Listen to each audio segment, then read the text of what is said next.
Pamela and I have really enjoyed all the engagement online. Keep your questions coming. We love answering them. I like that, the way we can go back and forth.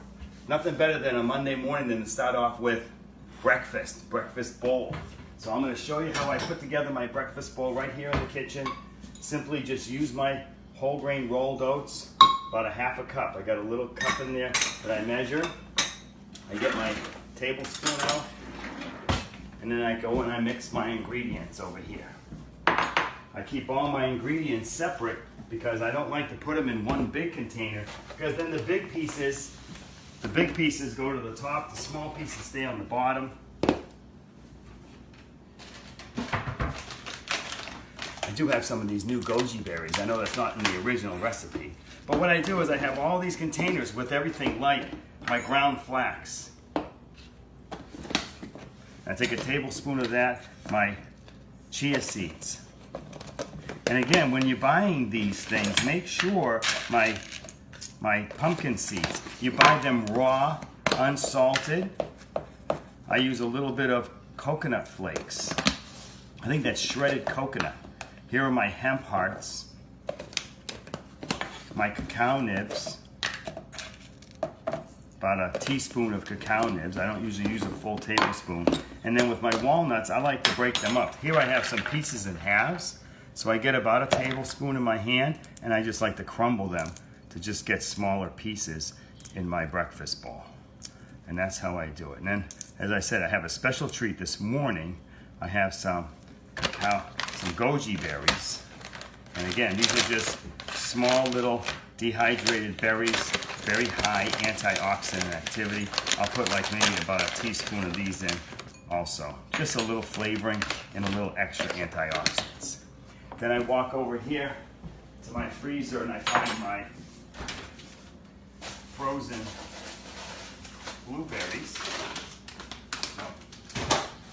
And here I have just a package 365 wild blueberries. This is a new package, so I gotta open it. And with the frozen blueberries, I just put them on top. And because I use the frozen blueberries,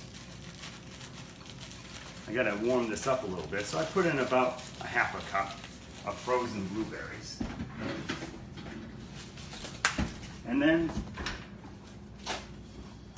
either oat milk or almond milk from the fridge.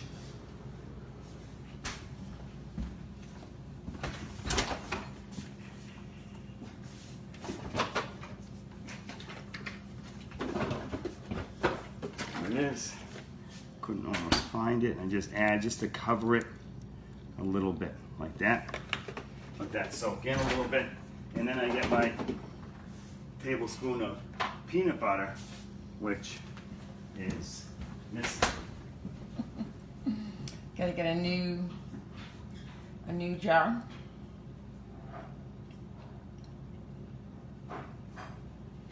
Stay tuned. He's getting a new jar of peanut butter. Brand new jar. You can see I use the 365 peanut butter. Has the oil on the top. I just grab a big knife.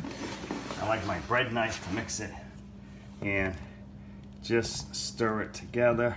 And then the key, remember, when you have peanut butter like this that likes to separate itself as it sits on the shelf, if you keep it in the refrigerator after it's all mixed up, if you keep it in the refrigerator, that keeps it from separating again. It keeps it cold and keeps it all nice and stirred. So I stir it all up with my knife. There it is. Nicely stirred. You see it'll solidify even more when you keep it in the fridge.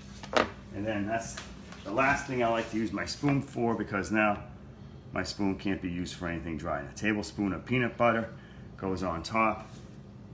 And again, I use the frozen blueberries, so I put it over in the microwave for about a minute. I go just 66 seconds, so I don't have to think about it. And I just let it cook, and that's my breakfast bowl. Once it comes out of the microwave, I just stir it up. I can even just do this a little bit quicker here. I just stir it up with my spoon, and you can see all the ingredients just blend together to a delicious, see those blueberries still a little frozen. I'll throw it back in the microwave. But that's what it's going to look like, about that consistency, like that. And it's delicious. So, Monday morning, welcome to our week. Our Witkowski 5-day whole food plant-based challenge starts with the Dr. Dan breakfast bowl. Have a great day.